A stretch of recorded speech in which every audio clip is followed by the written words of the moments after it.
Olá, quarta-feira, 16 de fevereiro de 2022. Eu sou Ingrid Bart e este é o Câmara Rio Notícias, segunda edição, que hoje tem os seguintes destaques. Vereadores aprovam em segunda discussão um projeto que prevê atendimento preferencial aos doadores de sangue, órgãos e de medula óssea. A tragédia em Petrópolis. Bombeiros buscam desaparecidos e a Câmara do Rio recolhe doações para famílias desabrigadas. Que se cada um fizer só um pouquinho, vai fazer muita diferença. Eles estão precisando de tudo. E começam as obras de revitalização do Parque do Flamengo. Então, são 6 meses de obras de recuperação e depois uma manutenção adequada ao longo dos próximos anos. Não saia daí, a gente volta já.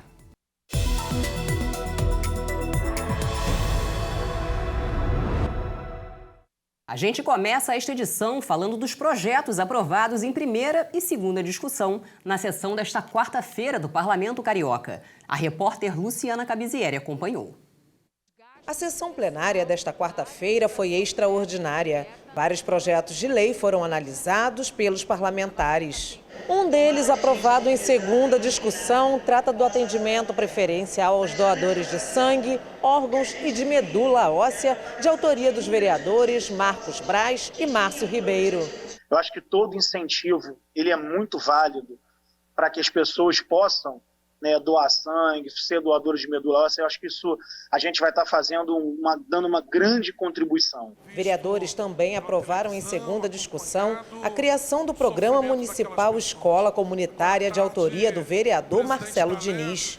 Parlamentares analisaram e aprovaram outros projetos de lei em primeira discussão, como o que inclui o Dia Municipal de Combate às Notícias Falsas no calendário oficial da cidade. A gente busca aqui inserir essa data no calendário para promover o debate e enfrentar a desinformação que é decorrente de conteúdo falso, enganoso ou inclusive dolosamente tirado de contexto para ser manipulado, distorcido. É evidente que nós todos temos que combater sempre as fake news.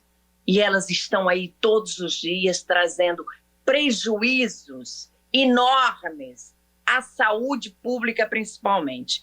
E o PL de autoria do vereador Raymond, que declara a comunidade da Indiana, localizada no bairro da Tijuca, como área de especial interesse social para fins de urbanização e regularização fundiária. Outro PL aprovado em primeira institui o Programa de Economia Criativa no âmbito do município do Rio de Janeiro. O projeto, que inclui o Dia dos Protetores dos Animais no calendário oficial da cidade, também foi aprovado em primeira. O autor da proposta é o vereador Luiz Carlos Ramos Filho. O projeto voltará à ordem do dia para ser votado em segunda discussão. E foi um dia com muitos projetos aprovados na Câmara do Rio. O repórter Sérgio Costa está ao vivo e tem mais detalhes sobre a sessão legislativa de hoje. Boa noite, Sérgio. Boa noite, Ingrid. Foi aprovado em primeira discussão o projeto de lei do vereador Alexandre Esquerdo. Ele cria uma campanha de conscientização que torna crime vender ou fornecer bebida alcoólica para crianças e adolescentes ou outras substâncias que possam provocar dependência química e física. Também foi aprovado em primeira discussão outro projeto de lei, mais do vereador Dr. Gilberto. Ele cria o programa de prevenção ao câncer, chamado Sol Amigo da Infância, como atividade extracurricular obrigatória para o ensino infantil e também fundamental. Ingrid, é com você. Obrigada, Sérgio. E passa de 70 o número de mortos em Petrópolis em consequência das chuvas que castigaram a cidade serrana. O temporal começou na tarde de terça-feira. A enxurrada arrastou carros e inundou vários pontos do município. Pelo menos 80 casas foram atingidas por deslizamentos. Segundo o Climatempo, o volume acumulado de chuva no período de 2 horas foi maior do que o esperado para esse mês. Há 90 anos, a cidade de Petrópolis não era atingida por um temporal tão intenso. 400 bombeiros procuram por desaparecidos. Parte da cidade continua sem água e luz. Algumas ruas ainda estão tomadas por lama com veículos abandonados. A Prefeitura de Petrópolis decretou o estado de calamidade pública no município e o Corpo de Bombeiros confirma 80 mortes até o momento. A tragédia em Petrópolis repercutiu na Câmara do Rio. Na sessão desta terça-feira, parlamentares manifestaram solidariedade aos moradores da cidade imperial.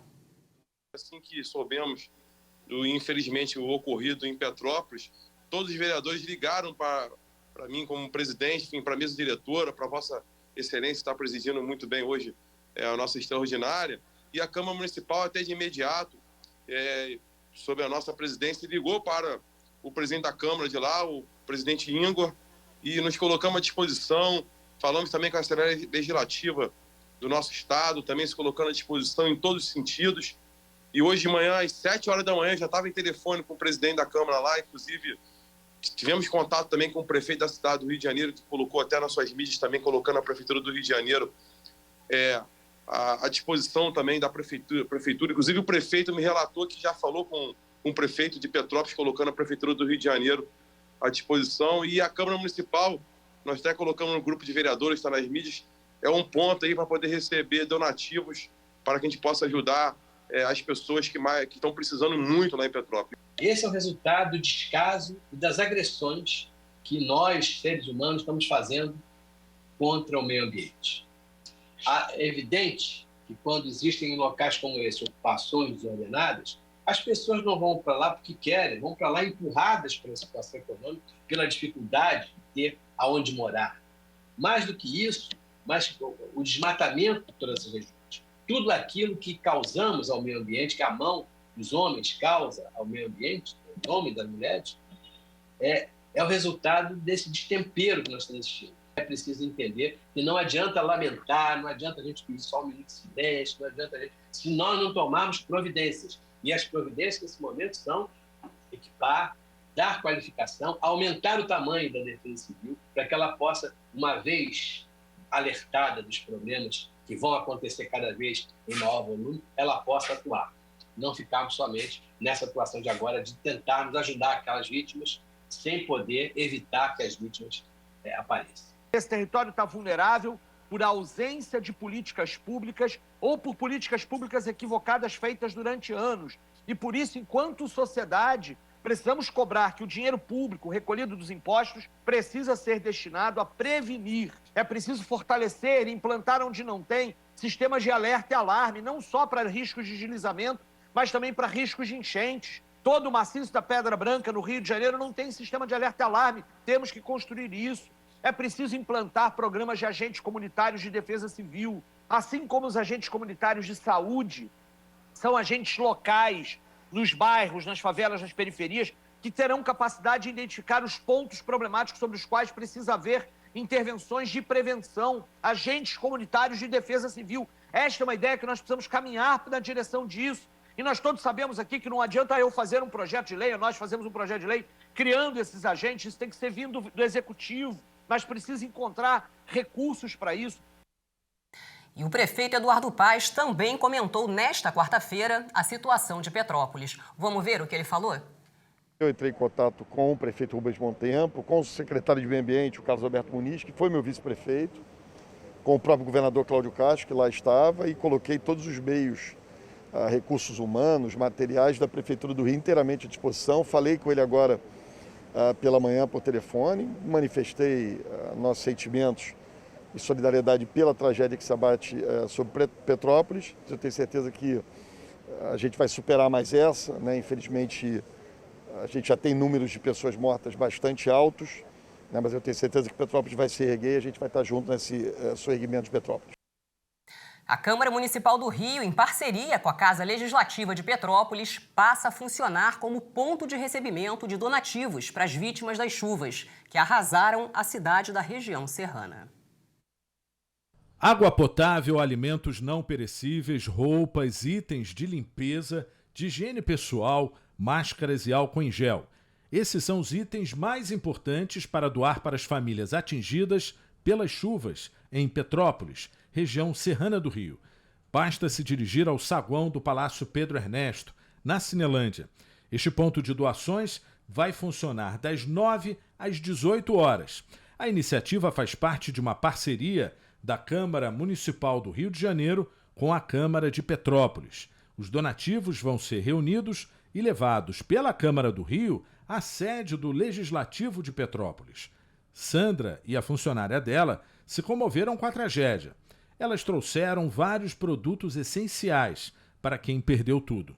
Porque eu acho que as coisas precisam ser rápidas, porque o problema é muito grave. E eu acho que se cada um fizer só um pouquinho, vai fazer muita diferença. Eles estão precisando de tudo, né? É muito grave, é muito sério e está muito perto da gente. E por falta de doses, a Prefeitura do Rio suspendeu na tarde de hoje a vacinação infantil contra a Covid-19 na cidade. A imunização das pessoas com 12 anos ou mais e das crianças de 5 a 11 anos com comorbidades continua normalmente. E você vai ver no próximo bloco. Prefeitura do Rio dá início às obras de revitalização do aterro do Flamengo. Não saia daí. A gente volta já.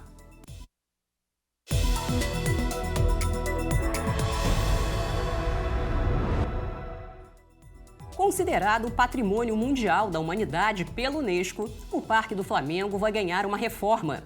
As obras de revitalização começaram nesta quarta-feira e vão durar 6 meses. A obra vai durar 6 meses e contemplar várias localidades do mais de 1 milhão de metros quadrados de área verde do Parque do Flamengo. A gente tem uma cidade que passou 4 anos sem qualquer tipo de manutenção, né? Então é uma cidade quase a ser reconstruída. Nesta primeira etapa, serão revitalizados o espaço infantil, conhecido como Cidade das Crianças, e as quadras poliesportivas. Meados de agosto, a gente entrega a obra de volta. A área vai ser totalmente revitalizada. Lembrando que aqui é uma área tombada, então vai ficar tudo exatamente como era antes. Um contrato à parte já licitado também vai recuperar 8 campos de futebol de grama sintética de 2 em 2 para não fechar os espaços de lazer todos de uma vez. O aterro foi construído com a terra proveniente da demolição parcial do Morro de Santo Antônio para afastar a invasão das águas do mar em dias de ressaca e criar vias de alta velocidade com a mesma draga que abriu o Canal do Panamá. A inauguração ocorreu em 12 de outubro de 1965. O complexo de lazer foi idealizado pela arquiteta Lota Macedo Soares. A equipe também contou com o paisagista Roberto Burlemax, o botânico Luiz Emegildo de Melo Filho, além dos arquitetos Afonso Eduardo Reidi, Sérgio Bernardes e Jorge Moreira. O aterro do Flamengo é um dos orgulhos, é um dos símbolos dessa cidade, é um parque tombado, que serve de área de lazer para muita gente da cidade, é um parque muito democrático. Está num estado de abandono muito grave, portanto são 6 meses de obras de recuperação e depois uma manutenção adequada ao longo dos próximos anos. E nesta quarta-feira, a Prefeitura do Rio homenageou a atriz Françoise Forton. O espaço panorâmico de 260 metros quadrados na Avenida Epitácio Pessoa, na margem da Lagoa Rodrigo de Freitas, na zona sul da cidade, passou a chamar Jardim Françoise Forton. Conhecido popularmente como Namoradeira da Lagoa, o local era o preferido da atriz e suas cinzas foram jogadas lá. Françoise morreu em janeiro aos 64 anos. Seu marido, o produtor cultural Eduardo Barata, e o secretário municipal de Governo e Integridade Pública, Marcelo Calera, participaram da cerimônia de inauguração. E termina na sexta-feira a 11ª edição da Festa Literária das Periferias, a FLUP, que ocupa 2 locais, o Museu de Arte do Rio, o MAR, e o Museu da História e da Cultura Afro-Brasileira, o MUCAB. Neste ano, em que é comemorado o centenário da Semana de Arte Moderna, a FLUP celebra os principais nomes do modernismo negro. O agito, as cores, o som. As referências já entregam. É a presença da cultura negra na 11ª edição da FLUP, a Festa Literária das Periferias. Nas mesas de debate, shows e espetáculos. A reverência é a artistas negros que marcaram o cenário cultural do país há 100 anos, na Semana de Arte Moderna. Na lista dos homenageados estão o escritor Lima Barreto e o músico Pixinguinha. O evento, que celebra o modernismo negro, ainda resgata a história de outras grandes personalidades, como Josephine Baker, cantora e dançarina norte-americana, que revolucionou o Estatuto da Mulher Negra em suas 4 visitas ao Brasil. A Josephine Baker, que é a primeira estrela negra da história do mundo, é a primeira popstar negra, é a primeira mulher negra a protagonizar um filme. Mais do que isso, ela é talvez a origem de tudo que a gente hoje em dia identifica como feminismo, mas que no caso dela não se dava o nome de feminismo, como tudo mais que diz respeito aos corpos negros. Faz parte do DNA da FLUP ocupar espaços simbólicos. Na edição de 2022, um dos locais escolhidos foi o Museu de Cultura Afro-Brasileira, na Gamboa, um lar histórico da comunidade afro-brasileira. O espaço está recheado de atrações de diversidade e toda a programação é gratuita.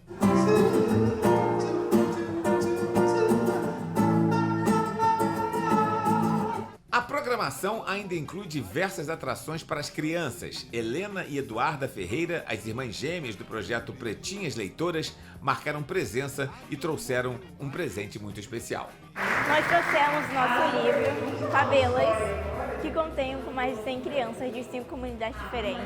E trouxemos aqui em homenagem ao Dia Internacional da Doação de Livros e trouxemos aqui para a FLUP para doar 15 livros, que já acabou tudo, né, gente? Aí sobrou esse aqui para mostrar para vocês. A diversão fica completa com o palhaço Will das Candongas. Se vocês observarem, tem toda uma palheta que está voltada para o pessoal entender. Quando você costuma ver um palhaço, ele costuma ter um nariz vermelho, mas o meu não é. Preciso mostrar que existem palhaços pretos. A FLUP termina na próxima sexta-feira, dia 18, mas até lá ainda dá para aproveitar devagarinho.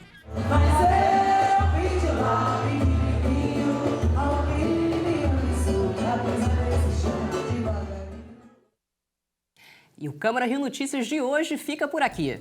Acompanhe o que acontece no Legislativo Carioca em câmara.rio e nas nossas redes sociais em @CâmaraRio. O conteúdo da nossa programação também está disponível em podcasts que você pode escutar na sua plataforma de áudio preferida. A seguir, você assiste ao programa Câmara Rio Reportagem Especial, hoje falando sobre o Plano Diretor. Obrigada pela companhia. Amanhã a gente se vê.